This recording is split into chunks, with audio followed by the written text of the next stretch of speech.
Con los 3 primeros pasos ya tenemos la base B que estábamos buscando.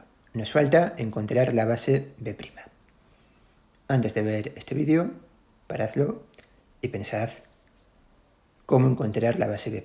Ya digo, cómo encontrar la respuesta está en la demostración del teorema. Es decir, mirad la demostración y teniendo presente la demostración, pensad qué hacer para encontrar la base B' en este ejemplo.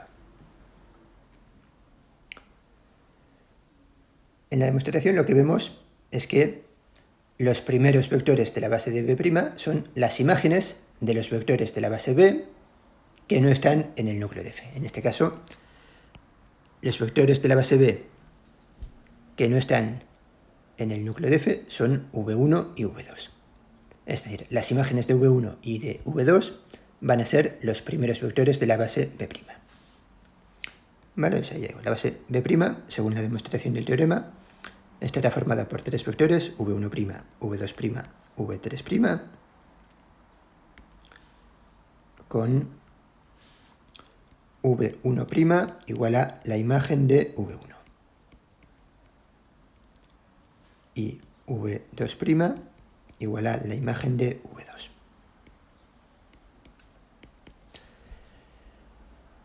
Y sobre V3', según la demostración del teorema, no hay ninguna condición. Únicamente tiene que ser un vector que junto con estos dos nos dé una base de R3. Es decir, tiene que ser cualquier vector de forma que los tres sean independientes. Vale, pues teniendo presente esto, vamos a ver cómo encontrar esta base B'. Primero, vamos a ver cuál es el vector V1'. V1 era E1, por tanto f de V1 es f de E1. Y esto, una vez más, podría hacerse utilizando únicamente la matriz asociada a F en las bases canónicas, o, ya que en el primer paso he calculado la expresión analítica, voy a utilizarlo. Aunque ya digo, realmente tampoco sería necesaria la expresión analítica para este paso, pero es cierto que tenerla ayuda. F de E1 es f de 1, 0, 0, 0, que vemos que es 1, 0, 2.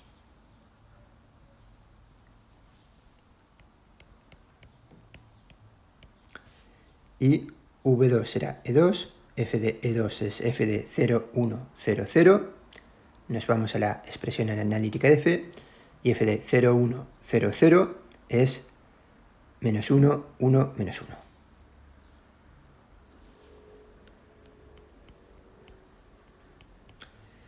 Que son las dos primeras columnas de la matriz A, y de nuevo esto no es casualidad. Es decir, ya digo que no es necesaria la expresión analítica para poder calcular estas imágenes, pero ya que la tengo, pues lo más sencillo es utilizarla. Vale, entonces ya tenemos los dos primeros vectores de la base B'.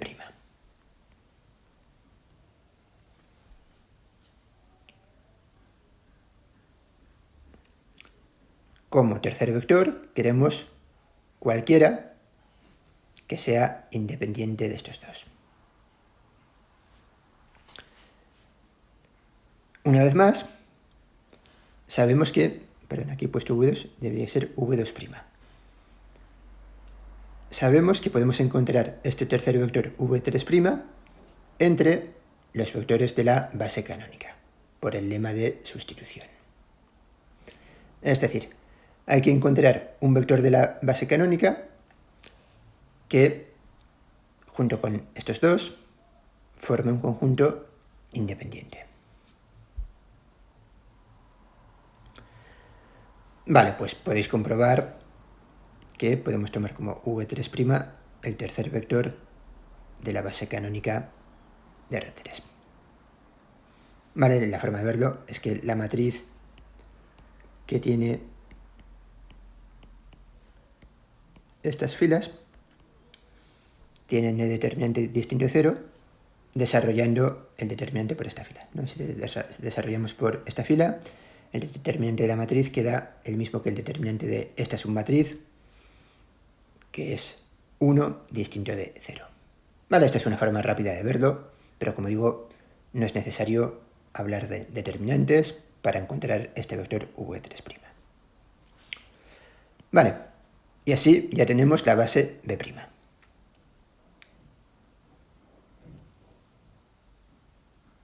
Ahora, según el teorema, se tiene que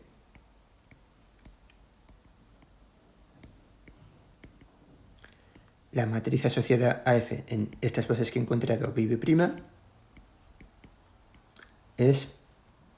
Y vamos a pensar quiero decir, podría poner el teorema usar el teorema directamente y decir qué matriz es, pero vamos a pensar un poco y asegurarnos de que hemos hecho las cosas bien. Primera columna. Son las coordenadas de la imagen del primer vector de la base B en la base B'. Pues coordenadas de f de v1. Pues f de v1 es el v1'. Por tanto, esas coordenadas son 1, 0, 0. Segunda columna. Coordenadas de f de v2 en la base B'. f de v2 es el segundo vector de la base B'. Coordenadas 0, 1, 0. Tercera columna. Coordenadas de f de v3. Pero v3 era un vector del núcleo de f. f de v3 es 0. Coordenadas del 0 en cualquier base, todos ceros. Y lo mismo con la cuarta columna. Así pues, esta es la matriz asociada f en las bases B y B'.